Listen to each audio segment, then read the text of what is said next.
Thank you all for coming out and covering this today. We have what I consider to be an untenable situation on our hands in Texas and in turn for this country. The Border Patrol along the southern sector, that 316 miles from Falcon Heights on down to the Gulf of Mexico, is being overrun. And the Border Patrol facility is processing multiple times more than what it was built for.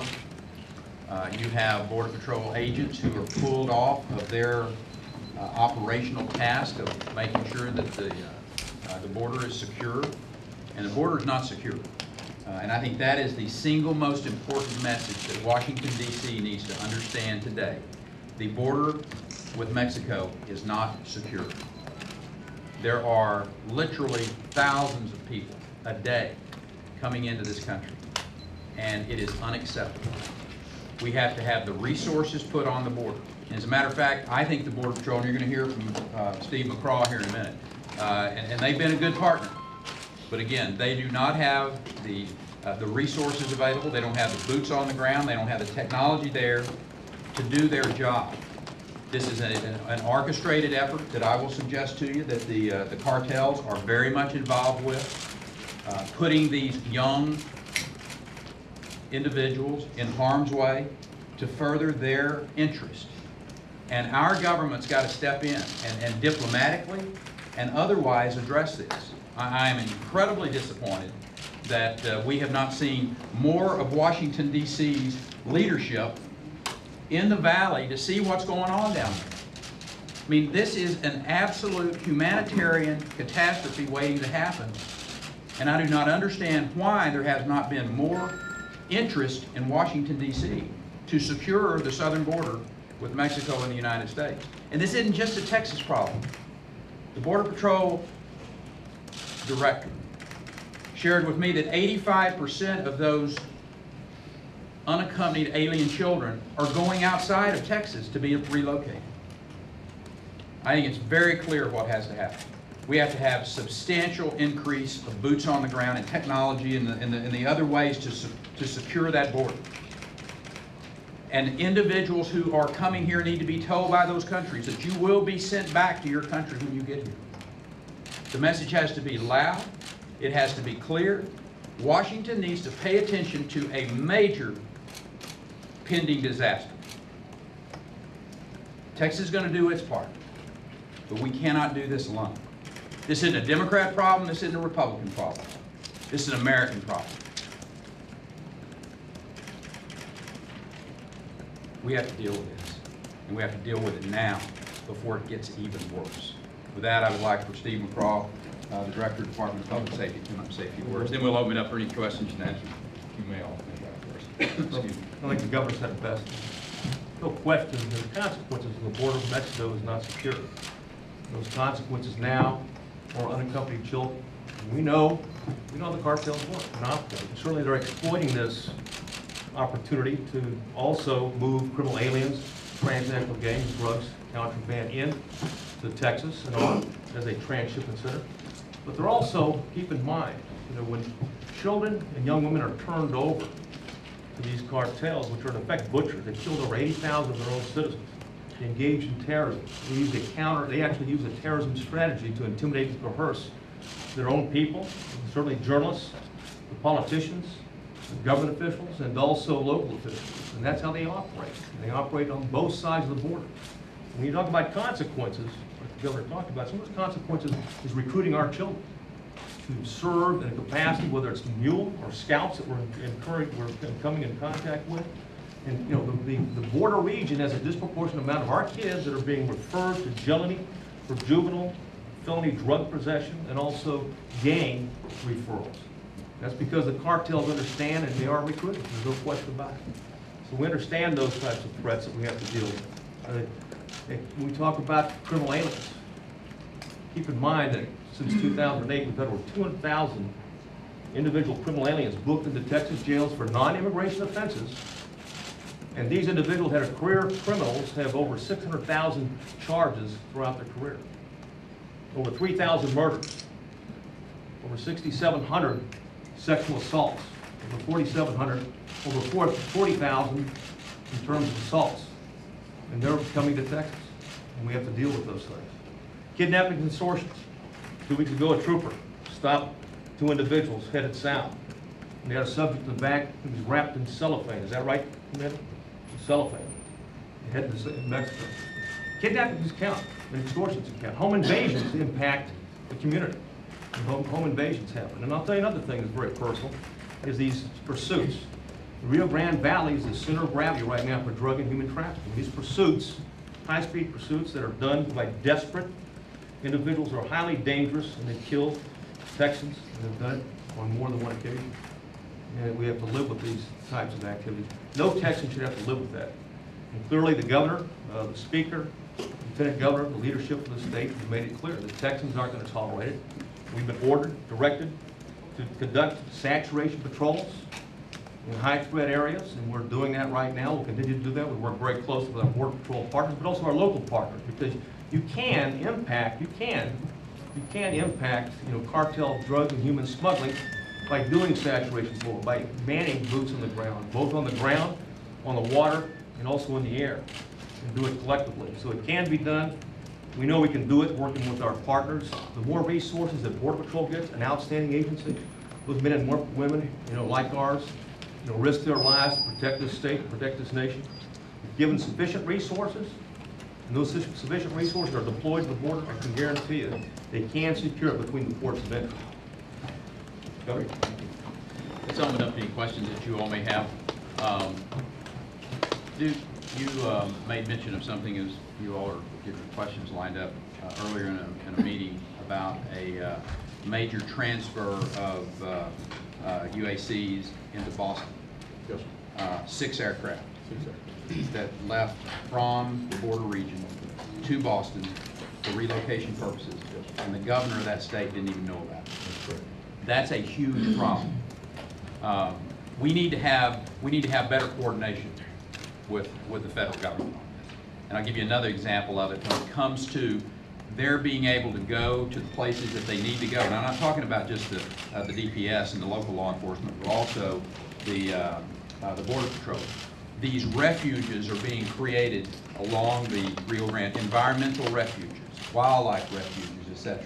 You cannot go and penetrate into those without getting the approval of that particular refuge before you can go in there. Our private property owners are substantially easier to work with in this state than those individuals, and it's the federal government that's creating these refuges. So we really want to work with our federal counterparts, but they're making it hard in a lot of ways. Governor Perry, would you consider bringing back a special session or declaring a state of emergency or some such like that? I think the state of Texas has already made the move substantially quicker than what bringing the legislature in and having a special session. The special session, all they're going to do is to appropriate money. We've already done that. Governor, what type of intelligence, or maybe this is for Colonel Carter, what type of intelligence are you getting specifically showing the cartels behind this surge of unaccompanied children in Central America? They're clearly exploiting it. I mean, obviously, and that's the intelligence that we're getting and seeing, and in terms of even that afterwards debriefing in that regard. So it is in fact, they benefit from it. They benefit 2 ways. One, they profit because of the amount of money they make as they move them 1,800 miles north and across the Rio Grande River. And also they profit because it does tie up, federal resources in terms of it, and leaves gaps that we're addressing right now. Are you seeing an increase in drugs coming across the border because of this? Any numbers you have? Right now, numbers, when you look at the 2013 and 2012, we've seen increases primarily in methamphetamine and heroin. We've seen in the area of operation, those also. But in terms of, it's been too short of a time to be able to tell you that yes, in fact, they've increased the amount of drugs coming across at this point in time. There's no question that in terms of undocumented aliens, that has not been abated by this UAC issue. In fact, other Mexican nationals now make up the majority of it that we've seen coming across. Can either of you talk generally about the surge, about what this surge means, and Governor in particular, what you saw today, what Texas is doing, and also the cost of it? I know you've talked about the federal government kicking in to cover it. 1.3 million a week. Is there more on top of that Texas is having to pay out of the DPS budget? Here's my concern, is the federal government spends hundreds of millions of dollars on foreign aid going into countries south of the United States, whether it's Mexico, Guatemala, El Salvador, Honduras. Those are the main countries that we're seeing with the unaccompanied alien children. Hundreds of millions of dollars going into those countries. Yet, this administration is being hesitant about spending some millions of dollars to secure this border. I mean, I think that's what Americans are really upset about, is that we know that the federal government is spending a huge amount of money on foreign aid, and we're not getting anything for it from my perspective. As a matter of fact, we're getting headaches from it, the best I can tell, is it's not being spent properly. And prioritizing the security of that border is really important. But Governor Perry, what about the almost 50,000 immigrants that have been reported that are already here, many of them staying right here in the Valiant facilities? I understand you want to protect the border and stop it from happening, but what about the ones that are already here in our backyards, in our communities where we live every day, being let go, being sent on bus stations, getting on commercial airlines? If they can pay for their ticket, they can get on an airplane with any of us and fly off. What about those people? I think you have just very clearly drawn attention to one of the major problems that we have, is that this message that's being sent right now is if you will cross the river, if you will cross the Rio Grande into the United States, then you can go anywhere in this country you want. As a matter of fact, we'll even get you to some of those places, just like that 6 aircraft loads went to Boston. I mean, that is unacceptable. We have to send clear messages to our partners in this. And I perceive that Mexico and those Central American countries are our partners. If we're sending foreign aid to those countries, they are our partners. And we need to be sending a clear message to them. You have to do your part to stop this huge deluge of individuals coming up from your countries, passing through Mexico, not even mentioning the humanitarian side of this. The cartels are abusing these young people. They are putting them in harm's way.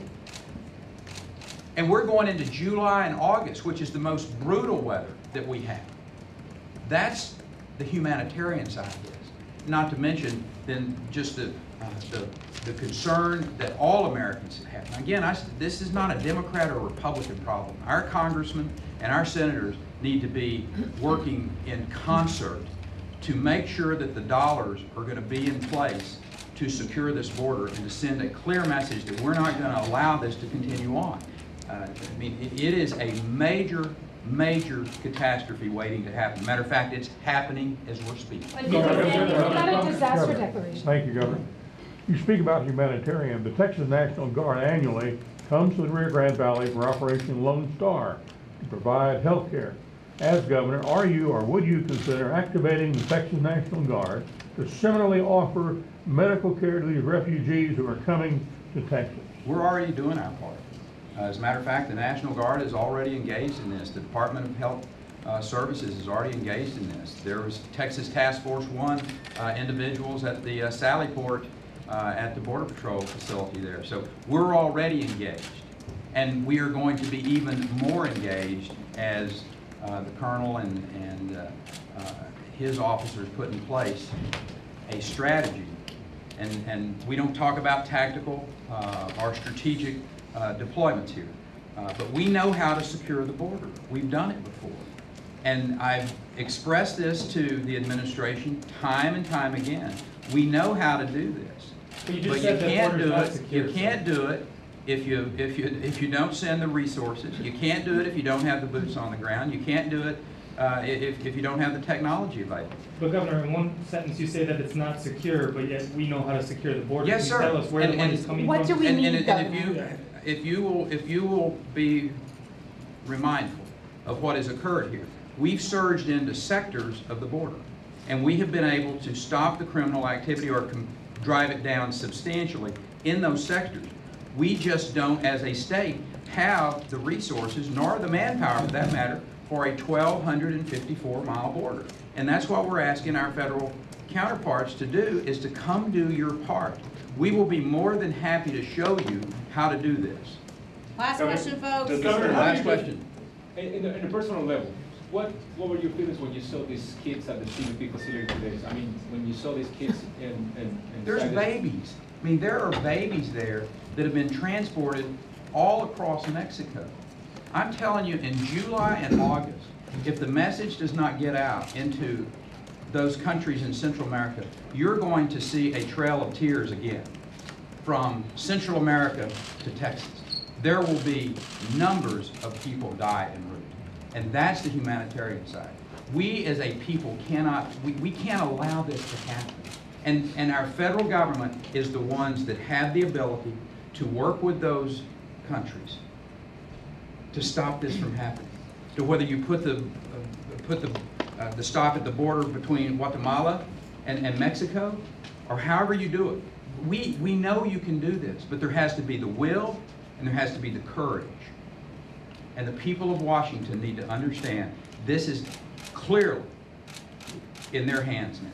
Governor, a month from now or 6 months from now, how would you define success in this mission at $1.3 million a week?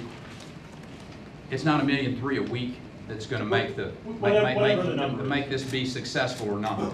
This is what we're going to do as the state of Texas to move our resources along that border.